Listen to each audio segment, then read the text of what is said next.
بسم اللہ الرحمن الرحیم نحمدہ ونصلی ونسلم علی رسولہ الکریم اما بعد۔ معزز سامعین اکرام و ناظرین اکرام، السلام علیکم ورحمۃ اللہ وبرکاتہ۔ باب العلم انواریہ ایجوکیشنل سوسائٹی اور جامعہ انواریہ کے زیر اہتمام تصوف کی اہم ترین کتاب ہشت بہشت کا سلسلہ وار درس جاری ہے، اور اس میں کتاب راحت القلوب کے چند نشستیں ہم مکمل کر چکے۔ آج آغاز کر رہے ہیں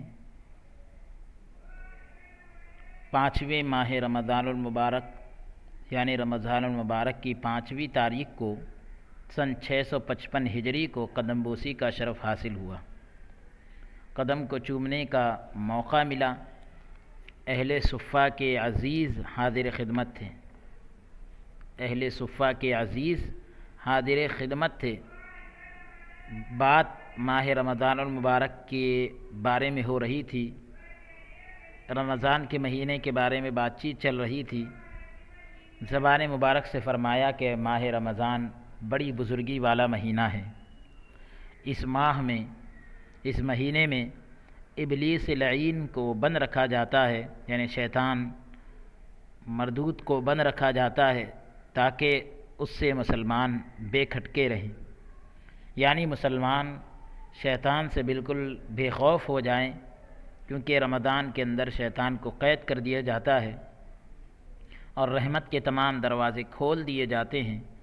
اس مہینے میں ہر دن اور ہر رات ہر آدمی کے لیے آسمان سے فرشتے رحمت کے تھال لے کر نیچے اترتے ہیں۔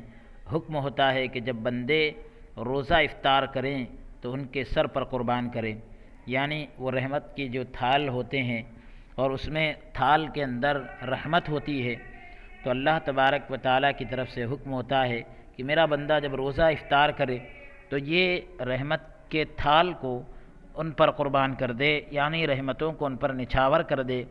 بعد ازاں اس کے بعد زبانی مبارک سے فرمایا کہ روزہ مولا اور بندے کے درمیان ایک سر ہے، ایک راز ہے۔ بندہ جو طاعت کرتا ہے، جو فرمانبرداری کرتا ہے، جو عبادت کرتا ہے، اس کا عوض مقرر ہے، اس کا بدلہ طے ہے، لیکن روزے کا ثواب اللہ تعالیٰ کے سوا کسی کو معلوم نہیں۔ فرماتا ہے، یعنی رب العالمین خود کہتا ہے الصوم لی وانا اجزی بہ، روزہ میرے لیے ہے اور میں اس کی جزا دوں گا۔ پھر فرمایا کہ اس مہینے کے 3 قسم کے نام ہیں۔ پہلے کو دہہ رحمت، دوسرے کو دہہ مغفرت اور تیسرے کو دہہ آزادی کہتے ہیں، یعنی پہلا عشرہ پہلے 10 دن رحمت کے اور دوسرے 10 دن مغفرت کے اور تیسرے 10 دن آزادی کے کہلاتے ہیں۔ پہلے دہے میں دوزخ کی آگ بند کی جاتی ہے، پہلے 10 دن میں دوزخ کی جو آگ ہے وہ بند کر دی جاتی ہے، اس میں سراسر رحمت ہے اور آسمان سے بندے پر رحمت نازل ہوتی ہے، اور دوسرے دہے میں سب کو مغفرت بخشتا ہے، دوسرے 10 دن میں سب کو بخشش عطا کی جاتی ہے اور معاف کرتا ہے، اللہ رب العالمین سب کو بخش دیتا ہے اور معاف کر دیتا ہے۔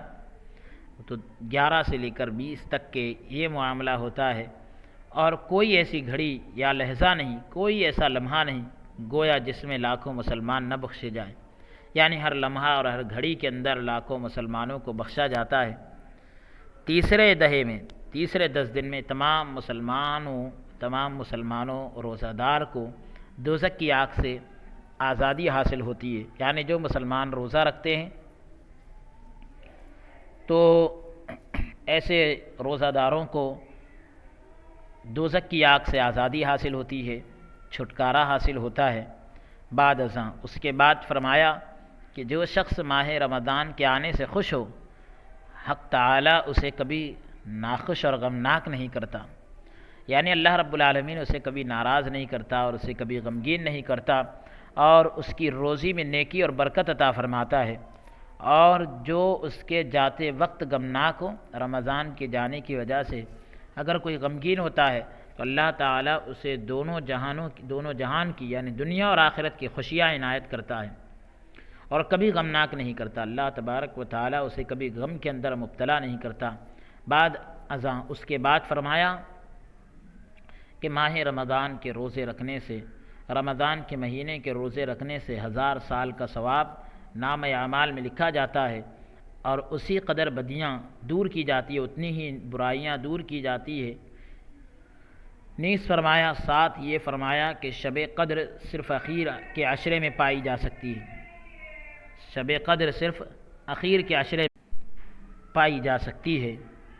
اس مہینے میں ایک شب قدر ہے، یعنی قدر کی رات ہے۔ مرد کو اس رات سے غافل نہیں ہونا چاہیے تاکہ اس رات کی سعادت سے محروم نہ رہ جائے، لیلۃ القدر کی جو برکتیں ہیں، سعادتیں ہیں، اس سے محروم نہ رہ جائے۔ پھر فرمایا کہ مردان مغنی کے لیے سارے سال کی راتیں ہی شب قدر ہیں، یعنی جو بندگان خدا ہے تو ان کے لیے سارے سال کی راتیں ہی شب قدر ہے۔ جو اللہ کے نیک بندے ہوتے ہیں تو پورے سال کی راتیں ہی جاگتے ہیں، عبادت کرتے ہیں، طاعت کرتے ہیں، اور شب قدر کی نعمت ان میں پائی جاتی ہے۔ ایسے لوگ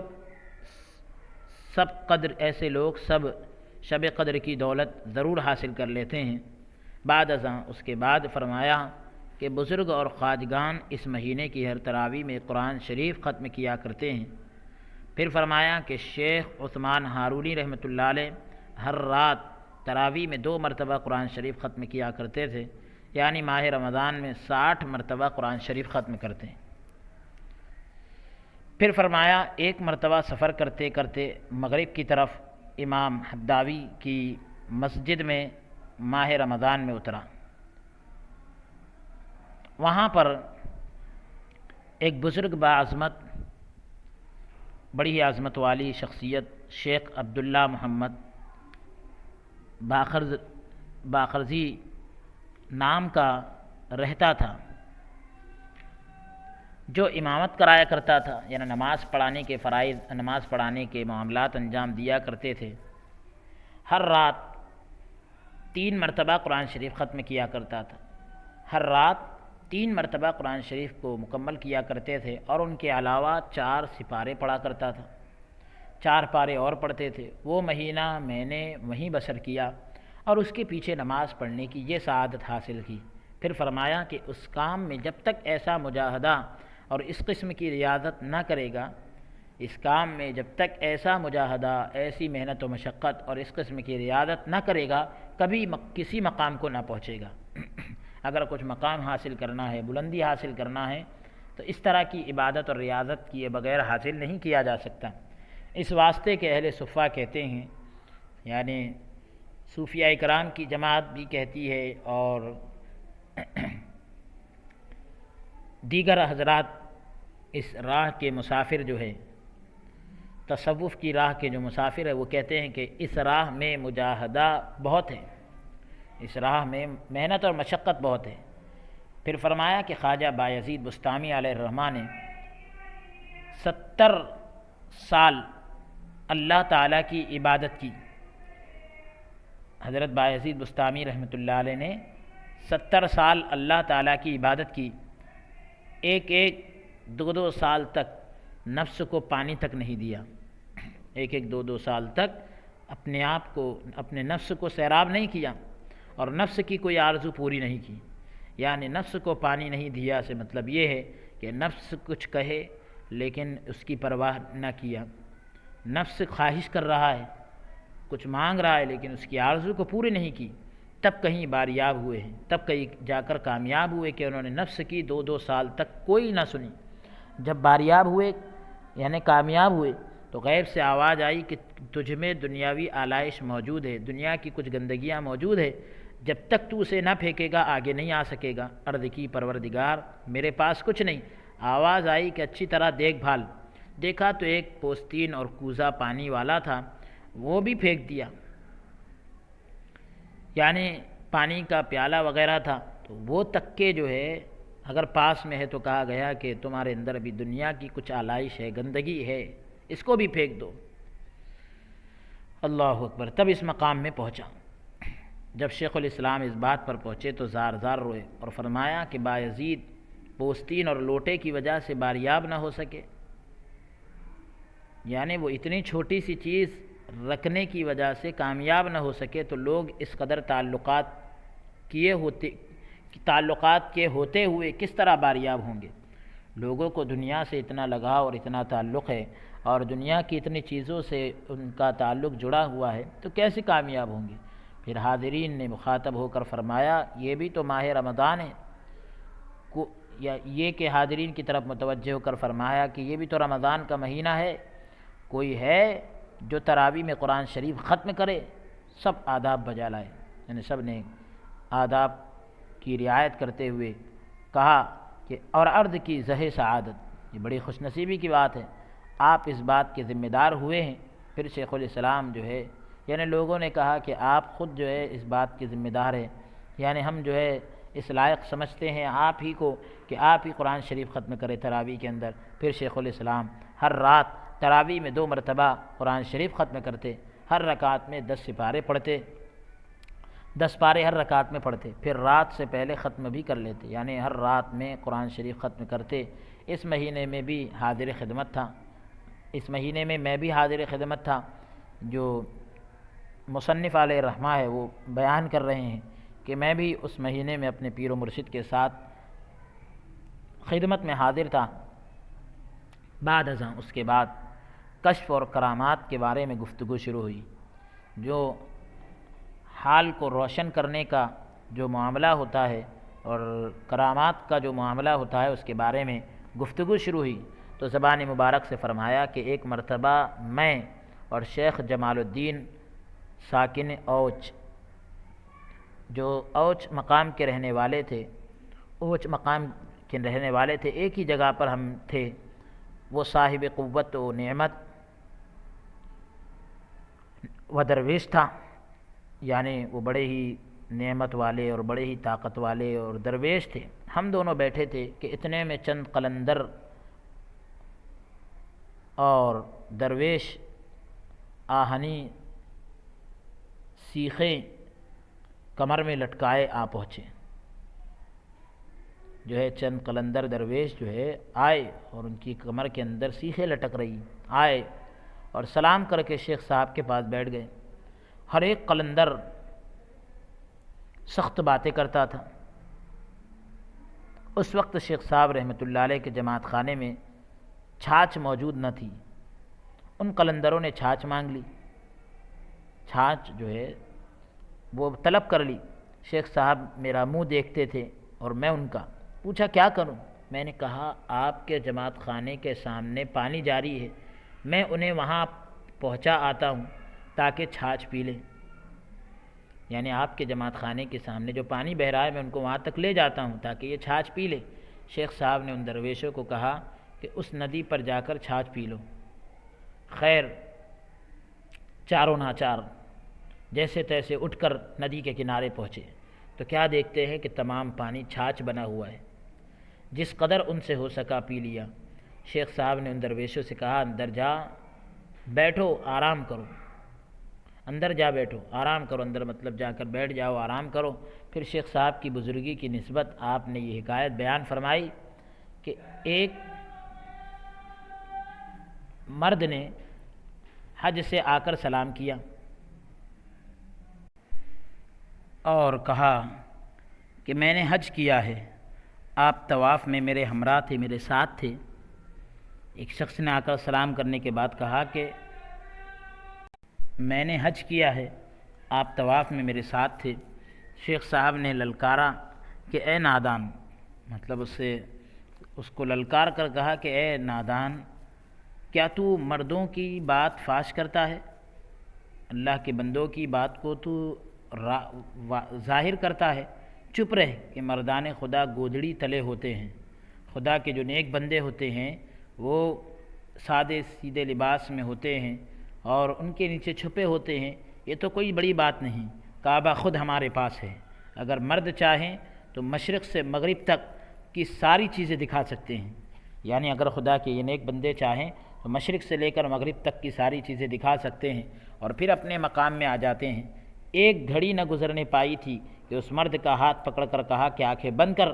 آنکھیں بند کی تو اپنے تئی ماں شیخ صاحب کوئے قاف پر اس فرشتے کے پاس پایا جو اس پہاڑ کا موکل ہے، یعنی خود کو اس نے اس بزرگ کے ساتھ کوہ قاف پر اس فرشتے کے ساتھ پایا، اس فرشتے کے پاس پایا جو اس پہاڑ کا موکل ہے، اور پھر اسی لحظہ اپنے مقام پر بھی آ گئے، اسی لمحہ، یعنی اتنی دور جا کر کوہ قاف جہاں پر جانا ہر کس و ناکس کے لیے ممکن نہیں، اس مقام پر جا کر وہاں کا جو فرشتہ ہے اس کے پاس گئے، اور پھر اسی گھڑی اپنے مقام پر بھی آ گئے، پھر اقرار ہوا اور کہا کہ واقعی درست ہے۔ پھر اس نے مان لیا کہ بالکل بات درست ہے کہ مردان خدا کو اللہ تعالیٰ کے سوا کوئی نہیں جانتا، خدا کے نیک بندوں کو خدا ہی بہتر جانتا ہے۔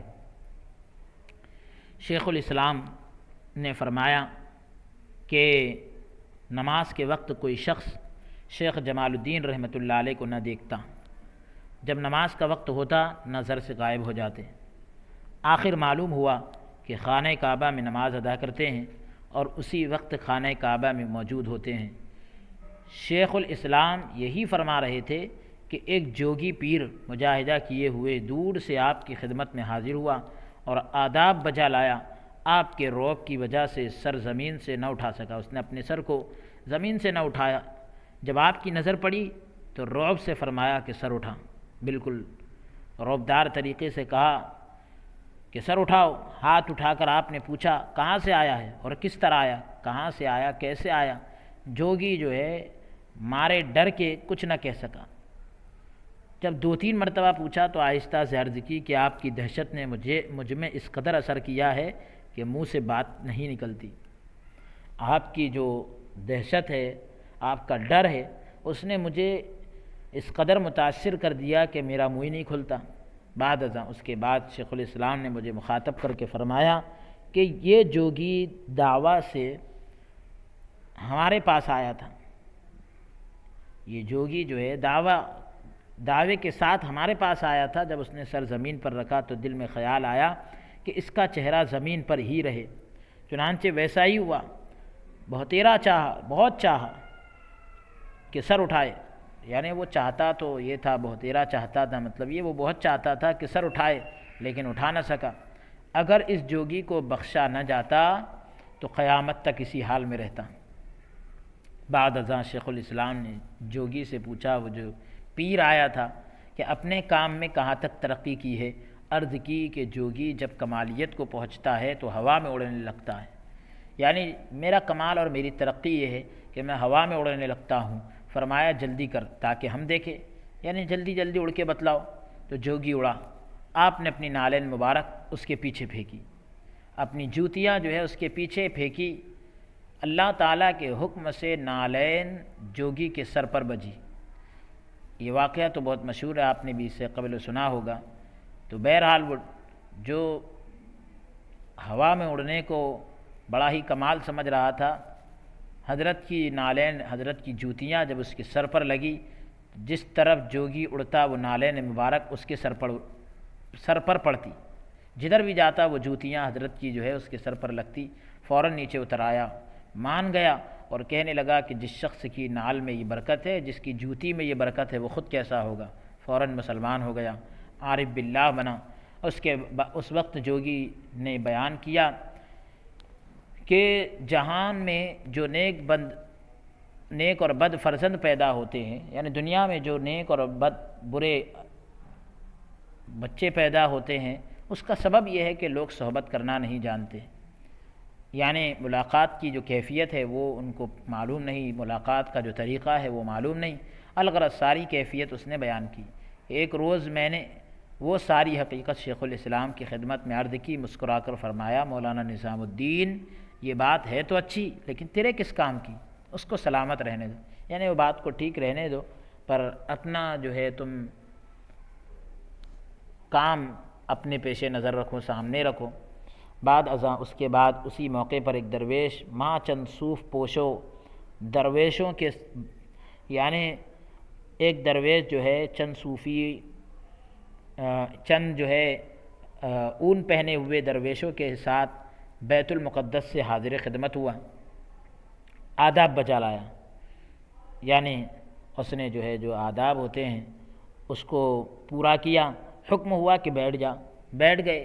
جس وقت وہ بزرگ شیخ الاسلام کے چہرے مبارک کو دیکھتا سر نیچا کر لیتا، جب اس میں صبر و قرار نہ رہا تو سر قدموں پر رکھ دیا، یعنی اس کو جب بے چینی ہوئی تو سر قدموں پر رکھ دیا اور عرض کی کہ اے فرید اجودھنی کے فرزند، یعنی یہاں کے باشندے، یہاں کے رہنے والے، جو آپ نے فرمایا ایسا ہی ہے، لیکن کیا تو وعدہ اپنا بھول گیا؟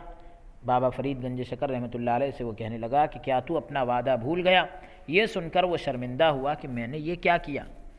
جب شرمسار ہوا تو شیخ الاسلام نے فرمایا اے عزیز، نور کے مرد جہاں بیٹھتے ہیں وہیں خانہ کعبہ ہوتا ہے، خدا کے نیک بندے جہاں بیٹھتے ہیں خانہ کعبہ ہوتا ہے، وہیں عرش اور کرسی اور تمام مخلوقات اس کے سامنے موجود رہتی ہے۔ اس درویش کو فرمایا کہ آنکھیں بند کر۔ جب بند کی تو حکم ہوا کہ کھول، جب کھولی تو ٹھیک وہی ہوا جیسا کہ شیخ الاسلام نے فرمایا تھا۔ وہ درویش نعرہ مار کر بے ہوش ہو گیا۔ دیر بعد جب ہوش میں آیا تو اقرار کیا اور آپ سے کلاه پائی، یعنی ٹوپی پائی، اور اسے سیستان کی خلافت عنایت فرمائی، وہاں چلا گیا۔ بعد ازاں اس کے بعد خشکی و تری کے مسافروں، یعنی خشکی کے رہنے والے اور تری کے رہنے والے مسافروں سے معلوم ہوا کہ شیخ الاسلام ہر روز ایک مرتبہ بیت المقدس جایا کرتے تھے اور جھاڑو دیا کرتے تھے اور پھر اسی وقت واپس چلے آتے۔ بعد ازاں اس کے بعد اپنے حال کی حکایت یوں بیان فرمائی۔ اپنے حال کا جو معاملہ ہے اس طرح بیان فرمایا کہ میں 20 سال فکر میں رہا، تو عالم تفکر کے اندر رہے، فکر کے عالم میں 20 سال رہے۔ اس 20 سال کے عرصے میں ہمیشہ کھڑا رہا، چنانچہ سارا خون پاؤں کی راہ روا ہو گیا، پاؤں کے رستے سے پورا خون جو ہے جاری ہو گیا، اور 20 سال میں یہ عہد کر لیا، یہ وعدہ کر لیا کہ کبھی نفس کو سرد پانی نہ دوں گا، کبھی ٹھنڈا پانی نہیں دوں گا، اور طعام کا لقمہ، یعنی اس طریقے سے اپنے نفس کو سیراب نہیں کروں گا۔ شیخ الاسلام اسی حکایت میں تھے کہ آپ کا ایک مرید شہاب الدین غزنوی آ کر آداب بجا لایا، یعنی آ کر اس نے پورے ادب کے ساتھ دربار میں حاضر ہوا، حکم ہوا بیٹھ جا۔ اس درویش کو والی لاہور نے تقریباً 100 دینار دے کر شیخ الاسلام کی خدمت میں بھیجا، فرمایا لا۔ اس نے 50 دینار دیے اور باقی اپنے پاس رکھے۔ اس نے 100 دینار تقریباً دے کر بھیجے تھے، تو 50 جو ہے اس نے دے دیے اور باقی اپنے پاس رکھے۔ مسکرا کر فرمایا کہ شہاب، تو نے اچھی تقسیم کی، یعنی بٹوارا تم نے اچھا کیا، درویشوں کے لیے ایسا کرنا اچھا نہیں۔ سخت شرمندہ ہوا اور باقی کے دینار بھی حاضر خدمت کیے، خدمت میں حاضر کر دیے۔ فرمایا اگر میں اس کام میں تجھے ترغیب نہ دیتا تو اس کام میں شرمندہ نہ ہوتا، یعنی میں اگر تم کو توجہ نہ دلاتا تو تمہارے جو ہے اس طرف ندامت نہیں ہوتی، شرمندگی نہیں ہوتی، اور آئندہ تو مردان خدا کے مقصد کو نہ پہنچ سکتا۔ خدا کے نیک بندوں کا جو مقصد ہوتا ہے وہ بھی تم کو حاصل نہیں ہوتا۔ فرمایا از سر نو بیعت کر، نئے سرے سے بیعت کر، کیونکہ اس بیعت میں خلل آ گیا ہے۔ جاؤ، جس کو کلاه دینی ہے، ٹوپی دینی ہے، دے دو، اب تیرا کام ختم ہو چکا ہے۔ اور اس طرح کی باتیں کہہ کر اپنے تمام جو ہے ملفوظات کو مکمل کیا، تمام آپ کے جو قیمتی نصیحتیں تھیں وہ مکمل ہوئی، الحمدللہ علی ذالک۔ اس کے بعد فرماتے ہیں کہ 25ویں ماہ شوال کے مہینے کی 25ویں تاریخ کو بروز دوشنبہ یعنی پیر کے دن 655 ہجری کو قدم بوسی کا، قدم کو چومنے کا شرف حاصل ہوا۔ شیخ جلال الدین ہاسوی، شیخ بدر الدین غزنوی، مولانا بدر الدین اسحاق اور دوسرے عزیز حاضر خدمت تھے۔ ایک جوگی شیخ الاسلام کی خدمت میں حاضر ہوا اور اس روز اس سے میں نے پوچھا کہ تم کس راہ جاتے ہو، کس راستے پر جاتے ہو، تو اور تمہارے کام کا اصول کیا ہے؟ کہا کہ مجھے اسی قدر علم ہے کہ آدمی کے نفس کے لیے 2 عالم ہیں، ایک عالم علوی اور دوسرے عالم سفلی۔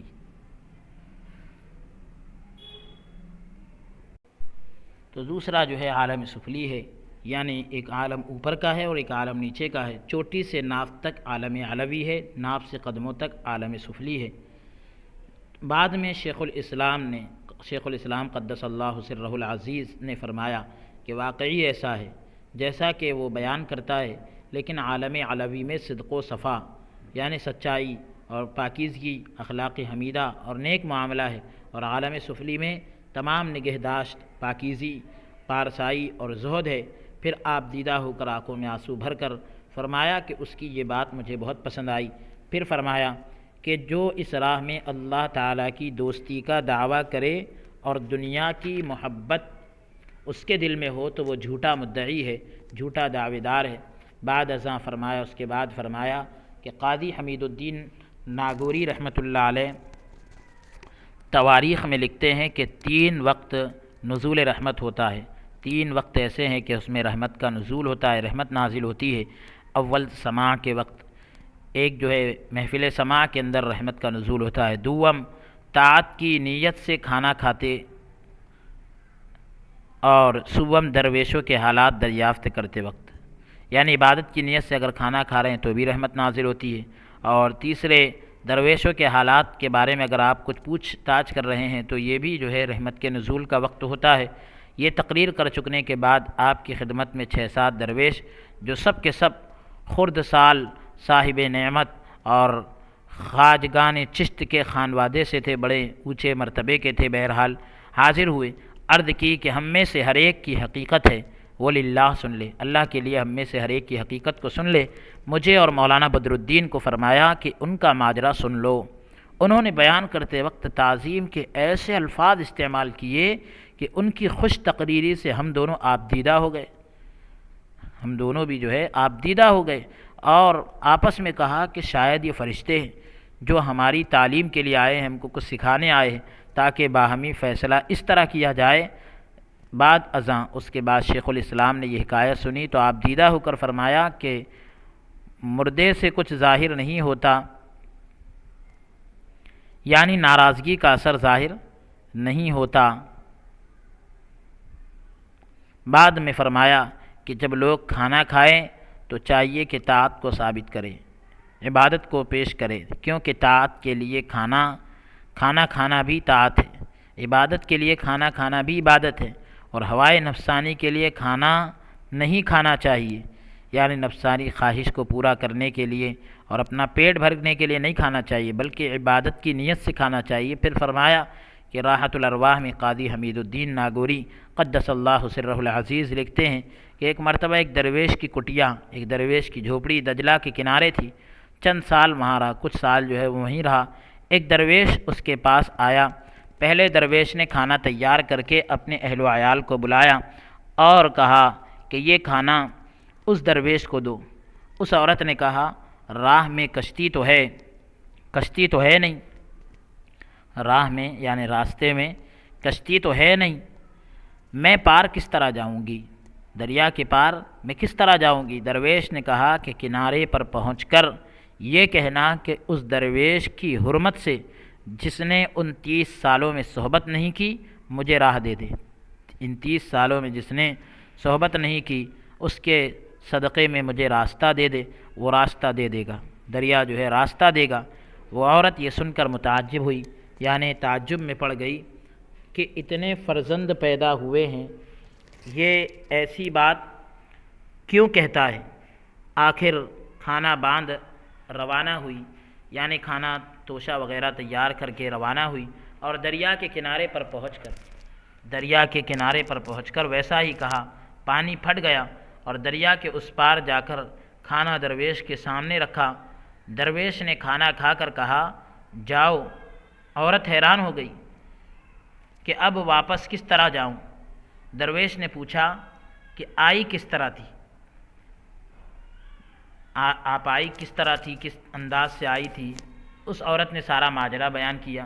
درویش نے کہا کہ اب دریا کے کنارے جا کر یہ کہنا کہ اس درویش کی حرمت سے جس نے ان 30 سالوں میں نہیں کھایا راستہ دے۔ اس عورت نے کہا کہ اس عورت نے دریا کے کنارے پہنچ کر ویسا ہی کہا، راستہ مل گیا، اور پار اپنے خاوند کے پاس پہنچی، یعنی دریا کو پار کر کے اپنے شوہر کے پاس پہنچی۔ کہا ان دونوں جھوٹ کی وجہ بیان کرو۔ اس نے کہا کہ ہم دونوں نے سچ کہا، اس واسطے کہ میں نے ہوائے نفسانی سے صحبت نہیں کی، میں نے ہوائے نفسانی سے صحبت نہیں کی، نفسانی خواہشات سے میں نے کبھی صحبت نہیں کی، بلکہ حق ادائیگی کے لیے صحبت کی ہے، یعنی حق کو ادا کرنے کے لیے صحبت کی ہے، اپنی نفسانی خواہشات کو پورا کرنے کے لیے نہیں کی۔ اور درویش نے بھی ہوائے نفسانی سے کھانا نہیں کھایا۔ درویش نے جو کہا میں نے 30 سالوں سے کھانا نہیں کھایا، اس کا مطلب یہ ہے کہ اپنی نفسانی خواہشات کو پورا کرنے کے لیے نہیں کھایا، بلکہ طاعت کی قوت کے لیے، یعنی عبادت میں طاقت پیدا کرنے کے لیے کھایا ہوں۔ بعد ازاں اس کے بعد بات اس بارے میں شروع ہوئی کہ خواجہ عبداللہ مسعود رضی اللہ عنہ جو ہے پستقت تھے، اور پیغمبر خدا صلی اللہ علیہ وآلہ وسلم نے آپ کے بارے میں فرمایا ہے کہ وہ علم کا تھیلا ہے۔ اس سے معلوم ہوتا ہے کہ پستقت تھے، یعنی آپ قد میں جو ہے کم تھے، ہائٹ کم تھی۔ پھر فرمایا کہ ایک مرتبہ میں شیخ الاسلام بختیار اوشی کی خدمت میں حاضر تھا، میرا ایک ہم خرقہ ریکس نامی آیا، یعنی مطلب جس کو ایک ہی پیر سے فیض ملا تھا، تو اس طریقے سے میں اور وہ جو ہے آئے اور آداب بجا لائے اور عرض کی کہ ہم نے آج خواب میں دیکھا ہے کہ ایک گنبد ہے، ہم نے آج خواب میں دیکھا ہے کہ ایک گنبد ہے جس کے گرد لوگ جمع ہے، جس کے آس پاس لوگ جمع ہے۔ میں نے پوچھا کہ گنبد میں کون ہے؟ کہا رسول اللہ صلی اللہ علیہ وآلہ وسلم ہے، اور جو آمد و رفت کرتا ہے، آتا جاتا ہے، وہ خواجہ عبداللہ مسعود رضی اللہ عنہ، حضرت عبداللہ ابن مسعود رضی اللہ عنہ۔ میں نے بڑھ کر کہا کہ پیغمبر خدا صلی اللہ علیہ وآلہ وسلم کی خدمت بابرکت میں عرض کرنا، یعنی پیارے نبی صلی اللہ علیہ وسلم کی خدمت میں جا کر یہ کہنا کہ میں پائی بوسی کی قدم کو چومنے کی سعادت حاصل کرنا چاہتا ہوں۔ عبداللہ ابن مسعود رضی اللہ عنہ اندر جا کر باہر نکلے اور فرمایا کہ رسول اللہ صلی اللہ علیہ وآلہ وسلم فرماتے ہیں کہ تو اس قابل نہیں کہ میری زیارت کر سکے، لیکن ہاں بختیار کاکی کو میرا سلام کہنا، اور کہنا کہ ہر رات جو تحفہ تم بھیجا کرتے تھے وہ پہنچتا تھا، لیکن آج رات نہیں پہنچا، خدا خیر کرے۔ پھر شیخ الاسلام نے زبان مبارک سے فرمایا کہ شیخ الاسلام قطب الدین ہر رات 3000 مرتبہ درود شریف پڑھتے تو پھر سوتے۔ بعد ازاں اس کے بعد شیخ الاسلام قطب الدین قدس اللہ سرہ العزیز کے مجاہدے کی بابت، آپ کی عبادت و ریاضت کے بارے میں گفتگو شروع ہوئی کہ 20 سال تک عبادت الہی میں نہ سوئے، خدا کی عبادت کے اندر 20 سال تک نہ سوئے اور نہ ہی لیٹے۔ پھر فرمایا کہ درویش کے لیے خواب حرام ہے، یعنی وہ خواب وغیرہ نہیں دیکھتا، وہ تو برائے نام جو ہے لیٹتا ہے، سوتا ہے، اس واسطے کہ جب درویش ہے تو خواب اور آرام حرام ہو جاتی ہے۔ ایک روز شمس دبیر نے متول لا کر پڑھنے کی اجازت مانگی، آپ نے فرمایا بیٹھ کر پڑھو۔ جو پڑھتا تھا آپ اس کے معنی بیان فرماتے تھے اور بعض جگہ اصلاح بھی فرماتے تھے، جس سے شمس دبیر بہت خوش ہوا۔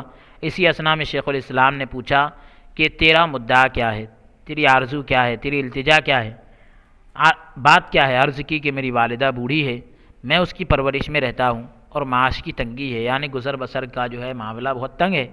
آپ نے فرمایا کہ بازار سے شکر لے آؤ، بازار جا کر شکر لے آؤ۔ الغرض شمس دبیر گیا اور چند چیتل لے آیا۔ بہرحال اس میں ایک چیتل کم و بیش 50 چیتل کے برابر تھا۔ شیخ الاسلام نے فرمایا کہ اسے بانٹ دو، یعنی شکر کو بانٹ دو، ہر ایک کو ایک چیتل کے قریب ملا اور مجھے 4 چیتل کے قریب عنایت فرمایا۔ یہ ایک پیمانہ ہے۔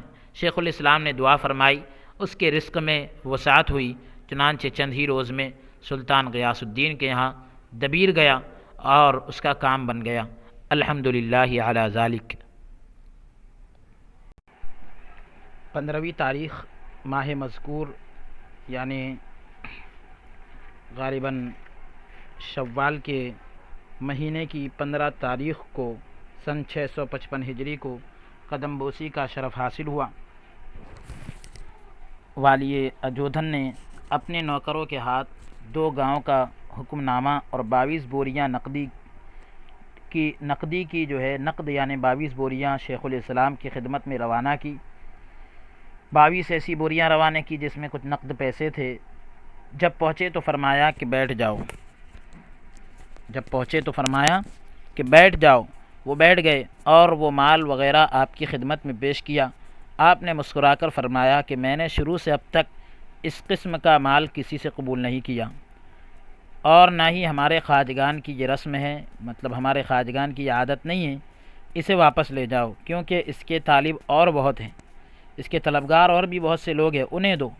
بعد ازاں اس کے بعد شیخ الاسلام نے مناسب حال یہ حکایت بیان فرمائی کہ ایک مرتبہ سلطان ناصر الدین رحمۃ اللہ علیہ نے سلطان غیاث الدین بلبن کے ہاتھ جو ملتان کی طرف آ رہا تھا 4 گاؤں کی ملکیت کا حکم نامہ، 4 گاؤں کی سلطنت کا حکم نامہ اور کچھ نقدی میرے پاس بھیجی، یعنی کچھ نقد پیسے اور 4 گاؤں کے تعلق سے وہاں کی سلطنت کا جو حکم نامہ ہوتا ہے وہ بھیج دیا، جن میں سے 4 گاؤں میرے لیے تھے اور نقدی جو ہے درویشوں کے لیے۔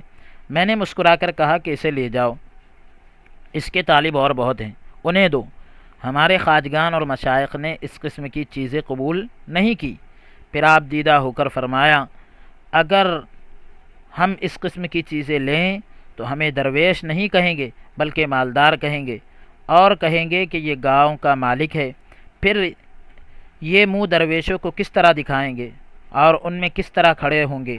اسے لے جاؤ اور دوسرے کو دے دو۔ بعد ازاں اس کے بعد فرمایا کہ ایک مرتبہ شیخ الاسلام قطب الدین بختیار اوشی کی خدمت میں حاضر تھا۔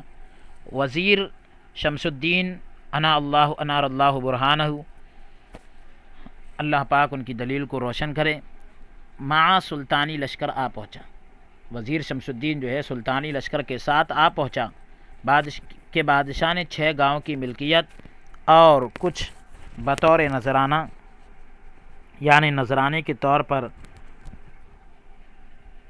بھی بھیجے، کچھ بطور نذر بھیجے یعنی نذرانے کے طور پر بھی کچھ نقد وغیرہ بھیج دیے۔ آپ نے مسکرا کر فرمایا کہ اگر ہمارے خواجگان قبول کر لیتے تو ہم بھی قبول کر لیتے، یعنی اگر ہمارے بڑے قبول کرتے تو ہم بھی قبول کرتے، اگر آج ہم ان کی متابعت نہ کریں، ان کی پیروی نہ کریں تو قیامت کے دن انہیں کیا منہ دکھائیں گے؟ بہرحال اسے لے جاؤ، کیونکہ اس کے طالب اور بہت ہیں جو کلاه پوش ہے، ٹوپی پہنے ہوئے ہیں۔ پھر مشارق الانوار کی حدیثوں کی بابت یعنی اس کتاب کی حدیثوں کے بارے میں بات شروع ہوئی، ذکر شروع ہوا، تو فرمایا کہ یہ حدیثیں مشارق الانوار میں لکھی ہیں اور تعداد میں 30,000 ہیں، سب صحیح ہیں، اس کتاب میں سب موافق لکھی ہیں۔ قیامت کے دن ان کی تصحیح کی بابت میرے اور اللہ کے درمیان گفتگو ہوگی، یعنی ان کے صحیح ہونے کے بارے میں قیامت کے دن گفتگو ہوگی کہ یہ حدیثیں کتنی صحیح ہیں۔ مولانا رضی الدین اصفہانی کی بزرگی کی بابت فرمایا، ان کی جو ہے شان اور عظمت کے بارے میں فرمایا کہ اگر مولانا رضی الدین اصفہانی کو 2 حدیثوں میں مشکل پیش آتی اور خلقت کے ساتھ نزاع ہوتی، جھگڑا ہوتا، کچھ بھی اختلاف ہوتا، تو اس نزاع میں خواب کے اندر وہ حدیثیں پیغمبر خدا صلی اللہ علیہ وآلہ وسلم کے پیش کرتے اور حضرت صلی اللہ علیہ وآلہ وسلم اس کی تصحیح فرماتے۔ 2 حدیثوں میں اگر اختلاف ہو جاتا تو آپ جو ہے ان دونوں حدیثوں کو حضور کے سامنے پیش کرتے خواب کی حالت میں، اور حضور پھر فرماتے کہ کون سی صحیح ہے۔ بعد ازاں اس کے بعد فرمایا کہ ایک مرتبہ رسول اللہ صلی اللہ علیہ وآلہ وسلم نے نماز ادا کرنی چاہی، پیارے نبی صلی اللہ علیہ وآلہ وسلم نے ایک مرتبہ نماز ادا کرنا چاہی۔ اس وقت عبداللہ ابن عباس رضی اللہ عنہ کے سوا ان کے علاوہ اور کوئی موجود نہ تھا۔ اسی کا ہاتھ پکڑ کر اپنے برابر کھڑا کیا، حضرت عبداللہ ابن عباس کو اپنے برابر میں کھڑا کر لیا رسول اللہ صلی اللہ علیہ وسلم نے، یعنی جو نماز کی امامت کا انداز ہوتا ہے اس انداز سے کھڑے ہو گئے۔ جب رسول اللہ صلی اللہ علیہ وآلہ وسلم نے تکبیر کہی تو حضرت عبداللہ ابن عباس رضی اللہ عنہ اپنے مقام سے پیچھے ہٹ گئے۔ حضرت صلی اللہ علیہ وسلم نے نماز توڑ کر ان کا ہاتھ پکڑ کر برابر کیا، پھر نماز شروع کی۔ پھر عبداللہ ابن عباس رضی اللہ عنہ پیچھے ہٹ گئے۔ پھر حضرت صلی اللہ علیہ وسلم نے ویسا ہی کیا، چنانچہ 2-3 مرتبہ ایسا ہی کیا۔ بعد ازاں اس کے بعد حضرت صلی اللہ علیہ وسلم نے پوچھا کہ تو پیچھے کیوں ہٹ جاتا ہے؟ عرض کی کہ میری کہاں طاقت ہے کہ رسول خدا صلی اللہ علیہ وآلہ وسلم کے برابر کھڑا رہوں۔ سرور کائنات صلی اللہ علیہ وآلہ وسلم کو ان کا حسن ادب بہت پسند آیا۔ اس کے حق میں دعا کی، اللہم وفقہ الدین، پروردگار اسے دین کی توفیق دے، دین کی سمجھ عطا فرما۔ بعد ازاں اس کے بعد کشف اور کرامات کے بارے میں گفتگو شروع ہوئی۔ زبان مبارک سے یہ فرمایا کہ کرامت کو ظاہر نہیں کیا کرتے، اور کہتے ہیں کہ یہ کام حوصلے کے سبب سے ہیں، اور مشائخ طبقات نے اسے پسند فرمایا۔ طبقات کی جو جماعت، مشائخوں کی جو جماعت ہے انہوں نے اس کو پسند فرمایا۔ اس صورت میں چاہیے کہ مرد اپنے تئیں کچھ نہ جانے، خود کو کچھ نہ جانے۔ بعد ازاں فرمایا، اس کے بعد فرمایا کہ ایک مرتبہ خواجہ حسن نوری نور اللہ مرقدہ نے دجلہ پر ایک ماہی گیر کو دیکھا۔ دجلہ کے کنارے جو ہے ایک مچھلی پکڑنے والے کو حضرت خواجہ حسن نوری رحمۃ اللہ علیہ نے دیکھا، جس نے دریا میں جال ڈالا ہوا ہے۔ وہ جو مچھلی پکڑنے والا تھا اس نے دریا میں جال ڈالا ہوا تھا۔ آپ نے فرمایا کہ اگر مجھ میں کچھ کرامت ہے تو جال میں 2.5 سیر مچھلی آئے گی۔ اگر میرے اندر کچھ کرامت ہے تو جال کے اندر ٹوٹل مچھلی جو آئے گی اس کا جو وزن ہوگا وہ 2.5 سیر ہوگا۔ تو جب یہ بات خواجہ جنید بغدادی رحمۃ اللہ علیہ الرحمٰ نے سنی تو فرمایا کاش جال میں مچھلی کی جگہ سانپ نکلتا تاکہ اسے ڈستا اور شہید کی موت مرتا۔ اب کسی کو کیا معلوم کہ اس کا انجام کیا ہوگا۔ اللہ اکبر۔ پھر شیخ سعد الدین حمویہ قدس اللہ سرہ العزیز کی حکایت بیان فرمائی کہ ایک مرتبہ میں اور وہ ایک ہی جگہ تھے۔ کہا جس نے اپنی کرامت ظاہر کی اس نے گویا فرض ترک کی۔ کرامت کو ظاہر کیا تو ایسا ہے جیسے اس نے فرض کو چھوڑ دیا، ترک کر دیا۔ تو کرامت کے اظہار کو اس طرح ناپسند کیا کرتے تھے۔ پھر فرمایا کہ میرے بھائی سعد الدین حمویہ نے حکایت بیان فرمائی کہ اس شہر کا حاکم میرا معتقد نہ تھا، یعنی میرا عقیدت مند نہ تھا۔ ایک مرتبہ آیا اور اپنے دربان کو میرے پاس بھیجا کہ اس درویش کو میرے پاس بلاؤ تاکہ میں دیکھوں۔ کہ جب دربان اندر آیا تو میں نماز میں مشغول تھا، میں نے توجہ نہ کی۔ خود آیا تو اٹھ کر ہنسی خوشی ملاقات کی۔ جب دونوں بیٹھے تو میں نے اشارہ کیا کہ کچھ سیب لاؤ۔ میں نے ایک سیب کے 2 ٹکڑے کیے، ایک اسے دیا اور ایک آپ لیا، یعنی خود لے لیا۔ اس تھال میں ایک سیب پڑا تھا۔ بادشاہ کے دل میں خیال آیا کہ اگر اس درویش کو باطنی صفائی حاصل ہے، یعنی اس درویش کو اگر اندر کے معاملات کی صفائی حاصل ہے تو یہ بڑا سیب مجھے دے گا۔ جو ہی اس کے دل میں خیال گزرا میں نے ہاتھ بڑھا کر سیب پکڑ لیا، یعنی جیسے ہی اس کے دل میں خیال گزرا میں نے ہاتھ بڑھا کر سیب پکڑ لیا اور بادشاہ سے مخاطب ہو کر کہا ایک دفعہ میں سفر کرتے کرتے ایک شہر میں پہنچا۔ میں نے بادشاہ کی طرف جو ہے مخاطب ہو کر کہا کہ ایک دفعہ میں سفر کرتے کرتے ایک شہر میں پہنچا، وہاں پر کچھ لوگ جمع تھے، ان میں سے ایک تعالی نام گدھا بیٹھا تھا۔ اس تماشا کرنے والے نے حاضرین میں سے ایک کو انگوٹھی دی اور گدھے کی آنکھیں بند کر کے کہا جس کے پاس انگوٹھی ہو اسے پہچانو۔ وہ ہر ایک کو سونگھتا تھا، آخر اس شخص کے سامنے کھڑا ہو گیا جس کے پاس انگوٹھی تھی۔ پھر تماشا کرنے والے نے اس سے انگوٹھی لی۔ الغرض اس تقریر کے بعد میں نے بادشاہ کو کہا کہ اگر ہم اپنی کشف و کرامات کی بابت اپنے کشف اور کرامات کے بارے میں کہیں تو گویا اس گدھے کی طرح ہے، اگر نہ کہیں تو تمہارے دل میں خیال آتا ہے کہ اس درویش میں صفائی نہیں۔ یہ کہہ کر وہ سیب اس کی طرف پھینک دیا۔ اللہ اکبر۔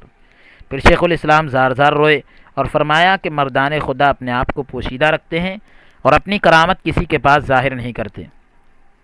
شیخ الاسلام یہی فوائد بیان کر رہے تھے کہ نماز کی اذان ہوئی اور نماز میں مشغول ہو گئے اور خلقت یعنی تمام لوگ واپس چلے آئے۔ الحمدللہ علی ذالک، اللہ رب العزت کا اس پر شکر بجا لائے۔ 20ویں ماہ مذکور یعنی شوال کی 20 تاریخ کو سن 655 ہجری کو قدم بوسی کا شرف حاصل ہوا۔ شیخ بدر الدین غزنوی اور دوسرے عزیز حاضر خدمت تھے، اور بات جو ہے امیر المومنین حضرت عمر بن خطاب رضی اللہ عنہ کے عدل کے بارے میں ہو رہی تھی۔ حضرت عمر بن خطاب رضی اللہ عنہ کے انصاف کے بارے میں گفتگو چل رہی تھی۔ زبان مبارک سے فرمایا کہ جناب یعنی حضرت عمر رضی اللہ عنہ کے عدل کے بارے میں مشہور ہے کہ جب اسلام قبول کیا تو بلال رضی اللہ عنہ کو فرمایا کہ مسجد کے مینار پر جا کر اذان دو، اور خود تلوار سوت لی، یعنی ببانگ دہل اسلام کا اعلان فرمانے کے لیے کہا، اذان دینے کے لیے کہا، اور خود جو ہے تلوار ہاتھ میں لے لی۔ اس روز ہزاروں کافروں کو معلوم ہوا کہ عمر بن خطاب رضی اللہ عنہ نے اسلام قبول کیا ہے، جس سے کفر کے کام میں خلل واقع ہوا، کفر کے کام میں دشواری پیدا ہوئی ہے۔ پھر فرمایا کہ ایک مرتبہ امیر المومنین حضرت عمر بن خطاب رضی اللہ عنہ ایک راستے سے گزر رہے تھے۔ چھاچھ بیچنے والی راہ میں کھڑی رو رہی تھی۔ چھاچھ بیچنے والی جو عورت ہے وہ راستے میں کھڑی رو رہی تھی۔ اس نے کہا کہ کیا یہ جائز ہے کہ تیرے عہد میں، مطلب یہ کہ آپ کی ذمہ داری میں زمین میری چھاچھ پی جائے؟ کیا یہ جائز ہے، یہ درست ہے، ہو سکتا ہے کہ یہ آپ کے ہوتے ہوئے زمین میری چھاچھ پی جائے؟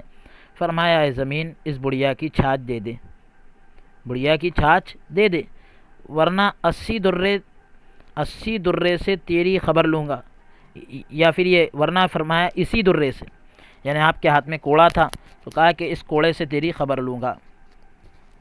ابھی یہ بات اچھی طرح کہنے بھی نہ پائے تھے کہ زمین پھٹ گئی اور اس میں سے ساری چھاچھ باہر آ گئی، جسے اس چھاچھ بیچنے والی نے برتن میں ڈال لیا۔ پھر فرمایا کہ ایک مرتبہ خطیرہ میں بیٹھ کر خرقہ نجیح کر رہے تھے، یعنی ایک مقام پر بیٹھ کر آپ جو ہے اپنے لباس جو ہوتا ہے خرقہ، وہ آپ کی پشت مبارک سورج کی طرف تھی۔ جب دھوپ نے اثر کیا تو پھر غضب کی نگاہ سے دیکھا۔ فرشتوں کو حکم ہوا کہ سورج سے روشنی چھین لو۔ اس نے عمر کی پیٹھ کیوں گرم کی؟ فرشتوں نے روشنی لے لی تو سارا جہان تاریک ہو گیا، پوری دنیا کے اندر اندھیرا چھا گیا تھا۔ ان دنوں رسول خدا صلی اللہ علیہ وآلہ وسلم حیات تھے، یعنی ظاہری طور پر آپ حیات تھے، روئے زمین پر تھے، کیونکہ حضور علیہ الصلاۃ والسلام حیات ہے، لیکن جو ظاہری حیات تھی اس کی بابت گفتگو ہو رہی ہے کہ ان دنوں رسول خدا صلی اللہ علیہ وسلم روئے زمین پر تھے۔ از حد غمناک ہو کر فرمایا، بہت زیادہ غمگین ہو کر فرمایا کہ شاید قیامت برپا ہوئی ہے، شاید جو ہے قیامت آئی ہے، جو آفتاب سے روشنی چھن گئی، سورج سے جو روشنی چھن گئی، ہو سکتا ہے قیامت آ گئی۔ اسی اسنا میں، اسی دوران جبرائیل علیہ السلام نے آ کر عرض کی، کہا کہ یا رسول اللہ صلی اللہ علیہ وآلہ وسلم، قیامت قائم نہیں ہوئی بلکہ آفتاب سے یعنی سورج سے حضرت عمر رضی اللہ عنہ کی پیٹھ گرم ہوئی تھی، جنہوں نے غضب کی نگاہ سے دیکھا تھا، سو اسی وقت سے روشنی ہم نے چھین لی۔ اگر اس کا قصور حضرت عمر بن خطاب رضی اللہ عنہ معاف کر دیں تو ہم روشنی واپس کر دیں گے۔ رسول خدا صلی اللہ علیہ وآلہ وسلم نے حضرت عمر رضی اللہ عنہ کو بلا کر سفارش کی درخواست کی۔ حضرت عمر رضی اللہ عنہ نے عرض کی، ہاں یا رسول اللہ صلی اللہ علیہ وآلہ وسلم، میں نے غضب کی نگاہ سے دیکھا تھا، غصے میں دیکھا تھا، لیکن اب میں نے بخشا۔ فوراً آفتاب کو روشنی واپس ملی، اسی وقت اسی ٹائم سورج کو روشنی ملی اور پہلے کی طرح روشن ہو گیا۔ پھر فرمایا کہ ایک مرتبہ قیصر روم کی طرف پیغام بھیجا کہ تو مال کیوں نہیں بھیجتا؟ اس نے عذر کیا کہ اگر قاصد جا کر لائق پائیں گے تو ہم بھیجیں گے، قاصد جا کر جو ہے لائق پائیں گے، یعنی قاصد جو ہے اس لائق ہوں گے تو ہم بھیجیں گے، ورنہ نہیں۔ جب قیصر روم کے قاصد، روم کے جو بادشاہ ہوتے تھے تو ان کو قیصر کہتے تھے، تو قیصر روم کے قاصد مدینہ منورہ میں حضرت عمر رضی اللہ عنہ کے گھر پہنچے، حضرت عمر رضی اللہ عنہ کے گھر پہنچے، پوچھا کہاں ہیں؟ جب خطیرہ میں پہنچے تو دیکھا کہ خرقہ کو بقیہ کر رہے ہیں۔ انہوں نے سلام کیا کہ آپ روشن ضمیری کے سبب معلوم کر گئے۔ پوچھا مال لائے ہو؟ انہوں نے کہا کہ وہ نہیں دیتا۔ درہ پاس پڑا تھا، کوڑا جو ہے پاس میں پڑا تھا، اٹھا کر فرمایا سفیرو میں نے قیصر روم کو پچھاڑا، وہ رعب کھا کر چلے گئے۔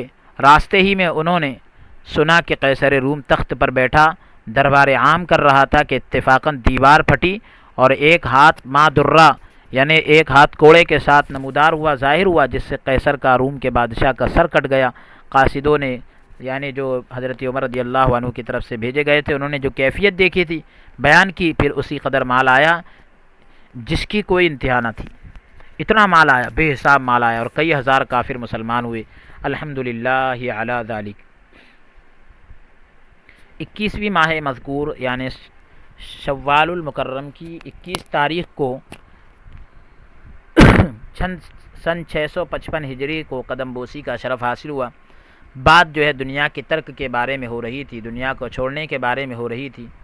زبان مبارک سے فرمایا کہ ایک مرتبہ بزرگان دین میں سے کوئی سطح آب پر مصلی بچھا کر نماز ادا کر رہا تھا۔ ایک بزرگ جو ہے پانی کی سطح پر، پانی کے اوپر ایک جانماز بچھا کر نماز ادا کر رہے تھے کہ پروردگار خضر علیہ السلام سے گناہ کبیرہ ہو رہا ہے، اسے توبہ نصیب کر۔ اتنے میں خضر علیہ السلام بھی موجود ہوئے، وہ بھی آ گئے۔ پوچھا میرے بزرگوار بھائی، جو قصور مجھ سے ہوا ہے اس کا پتہ دے، مطلب مجھ سے کیا گناہ ہوا اس کے بارے میں مجھے بتلا تاکہ میں اس سے توبہ کروں۔ کہا کہ تو نے فلاں جنگل میں ایک درخت لگایا ہے اور اس کے سائے میں آرام کرتا ہے، اور پھر کہتا ہے کہ میں نے یہ اللہ تعالیٰ کی راہ میں یہ درخت لگایا ہے، یعنی اللہ کے لیے درخت لگائے اور پھر اس سے سایہ حاصل کرتے ہو، یہی تمہارا قصور ہے۔ خضر علیہ السلام کو اسی وقت اس بزرگ نے در حقیقت دنیا کی ترک کے معنی سمجھائے، دنیا کو چھوڑنے کے معنی سمجھائے۔ حقیقت میں دنیا کو چھوڑنا کیا ہے؟ خضر علیہ السلام نے پوچھا تیری کیا حالت ہے اور کس طرح گزارتا ہے؟ کہا میری تو حالت یہ ہے کہ اگر ساری دنیا بھی مجھے دے دے اور کہیں کہ اس کا حساب تجھ سے نہیں لیا جائے گا، اور یہ بھی کہیں کہ اگر تو دنیا کو قبول نہیں کرے گا تو تجھے دوزخ میں ڈالا جائے گا، تو بھی میں دوزخ میں پڑنا قبول کروں گا۔ اللہ اکبر، دوزخ میں جانا قبول کروں گا لیکن دنیا کو قبول نہیں کروں گا۔ خضر علیہ السلام نے پوچھا کیوں؟ کہا اس واسطے، اس لیے کہ اس پر اللہ تعالیٰ کا غضب ہے،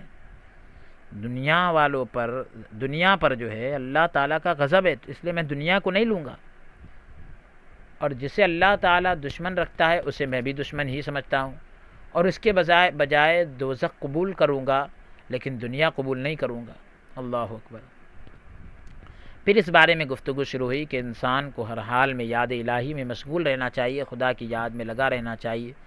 شیخ الاسلام نے زبان مبارک سے فرمایا کہ ایک شخص نے صاحب نعمت درویش سے، ایک اللہ والے سے درخواست کی کہ جب اللہ تعالیٰ کو یاد کرے اس وقت میرے حق میں بھی دعا کرنا۔ اس نے کہا کہ وہ ساعت بڑی عجیب ہوگی کہ مجھے تو یاد آئے۔ اللہ اکبر۔ وہ بزرگ کہہ رہے ہیں جب اللہ کو میں یاد کروں گا اس وقت تو یاد آئے، تو یہ بھی بڑی تعجب کی بات ہوگی، کیونکہ ہم اللہ کو جب یاد کرتے ہیں تو تمام لوگوں کا خیال دل سے نکال دیتے ہیں۔ اللہ اکبر۔ ابھی آپ نے اوپر سنا کہ وہ بزرگ جو ہے کہہ رہے ہیں کہ میں جو ہے دنیا کو قبول نہیں کروں گا، اس کے بجائے دوزخ کو قبول کر لوں گا۔ کیا مطلب؟ یعنی انہوں نے یہ کہا کہ ہم دنیا کو کسی بھی حال میں قبول نہیں کریں گے۔ جس طرح آدمی دوزخ کے قبول کرنے کو ناپسند کرتا ہے، اس سے کہیں زیادہ یہ لوگ دنیا کے قبول کرنے کو ناپسند کرتے ہیں۔ پھر عقل اور علم کے بارے میں گفتگو شروع ہوئی۔ کتاب مفصل پاس تھی، مفصل کتاب جو ہے پاس تھی، اس میں لکھا تھا کہ اللہ تعالیٰ کو بندوں سے دو طرح کی محبت ہے، اللہ رب العالمین کو بندوں سے دو طرح کی محبت ہے، ایک ظاہری دوسری باطنی۔ ظاہری تو پیغمبر صلی اللہ علیہ وسلم ہے، اور باطنی عقل ہے، باطنی محبت عقل ہے۔ اس واسطے کہ اگر عالم ہے اور عقل نہیں تو اسے علم کچھ فائدہ نہیں دے گا۔ پھر فرمایا کہ آثار تابعین میں لکھا ہے کہ جو حضرت آدم علیہ السلام پر نازل ہوئی وہ موجودات کا علم ہے جو جبرائیل علیہ السلام نے پہنچایا. وعلم آدم الاسماء كلها ثم عرضهم على الملائکہ. جب عقل اور علم دونوں اس کے پیش کیے یعنی سامنے کیے تو حضرت آدم علیہ السلام سوچ میں پڑ گئے کہ کون سی چیز قبول کروں. بس اس نے عقل کو قبول کیا، سوچا اس واسطے کہ اس سے علم بھی حاصل کروں گا. پھر فرمایا کہ حضرت سلیمان علیہ السلام کو مصحف میں فرمان ہوا کہ تمام عاشقوں اور صالحین کو واجب ہے، ان کے لیے ضروری ہے کہ 4 گھڑیوں سے غافل نہ ہو. 4 گھڑیوں سے غافل نہ ہو، 4 وقتوں سے غفلت میں نہ رہیں. اول وہ ساعت ہے کہ اپنے پروردگار سے مناجات کریں، پہلی یہ گھڑی. نماز میں شروع سے لے کر اخیر تک غافل نہ رہے. دوسرے اس وقت جب کہ اپنی طرف خیال کرے کہ کس قسم کے گناہ میں کرتا ہوں اور کیا کھا رہا ہوں، تو اس کو بھی غفلت میں نہیں گزارنا چاہیے، اور کس کام میں مشغول ہوں. تیسرے جس وقت اپنے بھائی کے پاس بیٹھے اور اس کا کوئی عیب دیکھے تو اس عیب کو لوگوں پر ظاہر نہ کرے. چوتھے جس وقت نہ کچھ کھائے اور نہ سوئے اور نیک کام کرے اور برے آدمیوں کی صحبت میں نہ بیٹھے اور انہیں ان کے جانے کی خبر نہ ہو. اگر اس کے برخلاف ہے تو وہ مدعی جھوٹا ہے، یعنی وہ اس دعوے کے اندر جھوٹا ہے، نہ کہ اہل معرفت. ہم پھر سے اس کو دوبارہ ریپیٹ کرتے ہیں، دہراتے ہیں کہ 4 گھڑیوں سے غافل نہ ہو. ایک تو وہ گھڑی کہ اپنے پروردگار سے مناجات کرے، نماز میں شروع سے لے کر اخیر تک غافل نہ رہے. دوسرے اس وقت جب اپنی طرف خیال کرے کہ کس قسم کے گناہ میں کرتا ہوں، کیا کھا رہا ہوں، کس کام میں مشغول ہوں. تیسرے جس وقت اپنے بھائی کے پاس بیٹھے اس کا عیب دیکھے تو اس عیب کو لوگوں پر ظاہر نہ کرے. اور چوتھے یہ کہ جس وقت نہ کچھ کھائے اور نہ سوئے اور نیک کام کرے اور برے آدمیوں کی صحبت میں نہ بیٹھے. پھر فرمایا کہ حدیث میں آیا ہے کہ بے شک عقل اور علم ایک دوسرے کے شریک ہیں، عقل اور علم ایک دوسرے کے پارٹنر ہیں، کیونکہ عقل کے لیے علم ضروری ہے اور علم کے لیے عقل. بس آدمیوں میں سب سے اچھا وہی ہے جو اپنے تئیں پہچانے، یعنی خود کو پہچانے. اس صورت میں عقل مختار ہے، عقل کو اختیار دے دیا گیا. پھر فرمایا کہ تواریخ میں قاضی حمید الدین ناگوری رحمۃ اللہ علیہ لکھتے ہیں، تاریخ کی کتابوں میں حضرت قاضی حمید الدین ناگوری رحمۃ اللہ علیہ لکھتے ہیں کہ ہر چیز کی انتہا ہے اور عبادت کی انتہا عقل ہے. اس واسطے کہ اس لیے کہ بغیر علم کے عبادت کرنا فضول تکلیف ہے، یعنی خواہ مخواہ اپنے آپ کو تکلیف میں ڈالنا ہے. بغیر علم کے، بغیر جانکاری کے عبادت کرنا فضول تکلیف ہے، خواہ مخواہ تکلیف میں ڈالنا ہے. اور علم بغیر عقل کے مفت کی سردردی، علم جو ہے بغیر عقل کے حاصل کرنا یہ مفت کی سردردی ہے، خواہ مخواہ کی سردردی ہے، سر کا درد ہے. قیامت کے دن کی حجت یہی عقل ہے، قیامت کے دن جو ہے حجت یہی عقل بنے گی. امام اعظم رحمۃ اللہ علیہ سے پوچھا گیا کہ آپ ہر آیت اور حدیث سے 1000 مسئلے استخراج کرتے ہیں، نکال لیتے ہیں، یہ کس چیز کی مدد سے کرتے ہیں؟ تو امام اعظم ابو حنیفہ رحمۃ اللہ علیہ نے فرمایا کہ عقل کی مدد سے. اگر عقل نہ ہوتی تو شروع کا ایک مسئلہ بھی نہ اخراج کر سکتا، ایک مسئلہ بھی نہ نکال سکتا. شیخ الاسلام نے فرمایا کہ عقل سب سے شریف چیز ہے، سب سے زیادہ بزرگ چیز ہے، اس واسطے کہ اگر عقل نہ ہوتی تو معرفت الہی کا بھی علم نہ ہوتا، خدا کی معرفت کا علم بھی نہ ہوتا. بعد ازاں اس کے بعد نماز کی اذان ملی، یعنی نماز کی اذان ہوئی تو شیخ الاسلام جو ہے نماز میں مشغول ہوئے، اور میں اور خلقت یعنی میں اور دوسرے تمام لوگ واپس چلے آئے. الحمدللہ علی ذالک، اللہ عز و جل کا اس پر شکر ادا کرتے ہیں.